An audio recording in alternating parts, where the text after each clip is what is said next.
I'm going to invite up to the stage now Shweta Ravi Kumar, who's Executive Director of the Indian sister school of the Florence School of Regulation, which is based in Delhi. And she's going to talk to us about how technology can be used to build engagement in the democratic process in the Global South, and the power of incentives to promote the uptake of engagement at all levels. So a positive approach, I think, we're going to hear from Shweta Ravi Kumar. Shweta, where are you? Yeah. Thank you, Risha. So good to see you. Yes, thank you for the floor. So very good afternoon. I hope you have got your coffee. We have some tension topics to deal with. So I'm Swetha, as Nisha introduced, and I'll be talking to you today more from a global southern perspective. Since we have the title of Nature, Culture, and Democracy, I'll take it in the reverse order. Let's solve the problem of democracy. So democracy, by very definition, means to deliberate, and deliberations means it will result in delay. So there is no quick and dirty way of speeding this process. But thanks to the era that we live in, we have new age tools that can sort of help us speed up this process. Then comes the question of, do we want fast decisions, or are we looking at quality decisions? I think it's a very important choice policymakers and regulatory forces need to make. So what do we really need in order to make these decisions? Three important things. First of all, we need a good approach, one that we all can agree upon. Then you need a set of tools that can deliver or help implement the approach that we have. And then the third is data, which is sort of always overlooked when we're talking particularly of policy-making process in the Global South. So let me give you some examples from what's happening around the world. In terms of process, the whole concept of whole of a government approach is fast picking up. You see where we can streamline the internal processes at a governmental level. It could be either for a technology-specific promotion, like the example of green hydrogen mission that India recently launched.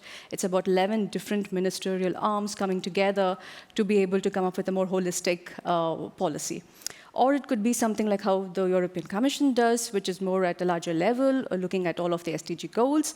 But we do not have the choice of anymore working in silos. We need to look at it as a system as a whole.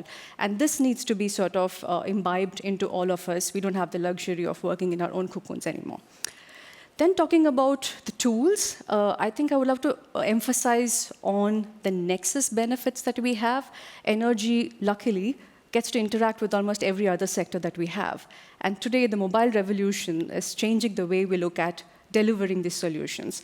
And here, the digital public infrastructure plays a very, very important role. I'll give you some examples. So for instance, we see access to clean cooking solutions in India being offered through the Ujjwala scheme that we have, through direct benefit transfer. What does this mean? Is it directly gives the cross-subsidy to the end consumer instead of through the many channels of the government it would have ideally gone through. So what this means is also allowing the consumers to make an active choice and helping financial inclusion while giving clean energy solutions. So that's one aspect. In Africa, we saw the revolution of the pay-as-you-go services. Again, a simple offering of a solar home system, or it could be a mini-grid or a DRE system. We saw that solutions like this, again, allowed for consumers to have financial inclusion. By including them into the cycle, they were able to leverage this for more productive use. So it's a chain reaction by bringing in digital public infrastructure, particularly through mobile revolution. Another unique feature is the UPI, or the unified payment systems that we have in India. Again, all you need is the power of your mobile for anybody to transact and exchange in businesses. It could be the vegetable vendor at the corner of my street, or it could be me shopping in a big mall. All I need is to use this, and everybody is able to exchange and transact in a business. So the simple power of a mobile with telecom industry coming in is revolutionizing the way we do businesses and the energy consumption along with it. Then, of course, we have data platforms, which is need of the hour, I would say, and EU is a great example of how they're doing this right. Why do we need data platforms? It is to make informed and most evidence-based policy making. So it could be for the government to design policies and make sure that it is going to the right kind of targeted audience. It could be for businesses to come up with new solutions, or for regulation to develop the right kind of incentive. Overall, I think data is something that we need to harmonize, standardize, and make available, preferably in an open format, so that more of us can use it and sort of speed up the solutions and the implementation of the same. Now comes the next question from the global south. When we're talking about energy transition, are we all at the same level playing field? Unfortunately not. We're all at different starting points. So what's the fair approach of going about this? We saw some speakers did touch upon this during the day, but I'll again give you a little bit of facts. First and foremost, the recent years have told us that energy transition, first and foremost, is energy security. Climate is a core benefit. This applies even for the global south or the emerging economies. The first duty of these nations is to help its citizens grow up the ladder, and then climate comes as a co-benefit of the same. So we need to be cognizant about this, because we need to accept why countries are making a certain choice in terms of the basket of technologies, because it needs to power its growth engines. If you do not agree with me, this chart says so. You see the upper income and the high income countries have had the luxury of using the global common carbon space. So it's only fair that the bottom half of the world does get a fair share of that. And you see, even with them growing, the emissions are way below the upper half. And this is also where the bulk of the population sits, which is almost the third pole, at least from where I come, Asia. And as the previous speaker did mention, it's also the most climate vulnerable zones.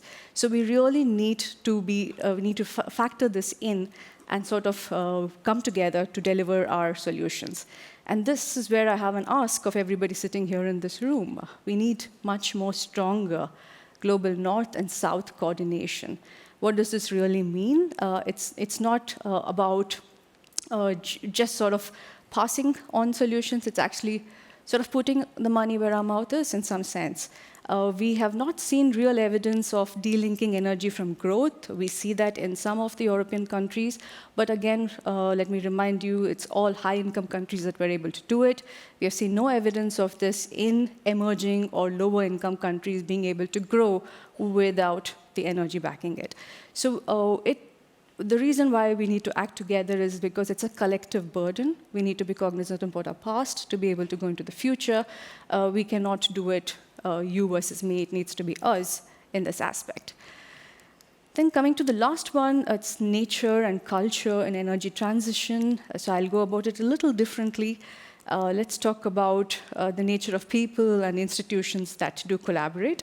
I'm not talking about the nature, but nature of stakeholders here more. So we have this whole tension between the centralized versus decentralized approach, right? So you see it in most places, EU at the multilateral level, and same, India is no different. It's a mini European Union in our case as well.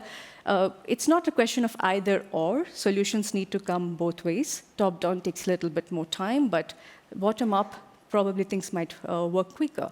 And the challenge of today's time is we need to fix as we flow, because there's just too many things happening dynamically around the clock. So what are the examples? We don't need to look too far. We see the EV and the PV revolution around the world coming bottom up. Role of municipalities, local governments, communities have played a much stronger role.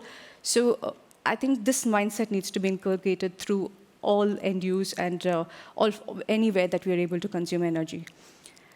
And of course, what will motivate people to change their behavior? There's nothing better than a stimuli. We see incentives being discussed. At least in the global south, the first thing anybody cares about is not about the greatest policy or the regulation. What is in it for me? Tell me the price. If I have some benefit, I participate. Else, I do not have the luxury of time to sit and make these comparative analysis. So price is the foremost form of incentive that you can give. It could be for a prosumer in an urban setup through probably dynamic tariffs, where EVs or solars can participate through aggregated models. You have the advent of the smart grids. Or it could be in the rural setup for a farmer, a solar pump set. or a DRE system for productive use in a cottage industry like the one that spun this sari for me. Or it could be for industries to produce clean technology. You need production-linked incentives. Or for governments to come together as a collective, as you see as the International Solar Alliances, or at the recent G20, the Biofuel Alliances. So you do have different incentives for different levels of stakeholders. And of course, desire to grow green is, we wish it came in automatically, but other things do lead us in that. Lastly, I think we don't need to always come up with new solutions. We need to take the liberty of looking into our own cultural past. In India, we've had this philosophical approach of the Vasudhaiva Kutumbakam, which means the world is one family. And somewhere along the way, we have forgotten some of those principles of philosophy, so we have to relearn some of that. And the government has brought this in back through a policy initiative of Mission Life. So relearning what our ancestors did right and to be able to use it in today's time and era. And I think lastly, I know this is again a cliche slide, but SDG 17 is the way to go for 7. And here I would like to leave you all with a thought that we need to collaborate and not cooperate, because collaborate means it's us, whereas cooperate means it's you and I. So we need to move beyond the one and one and come to together. Thank you.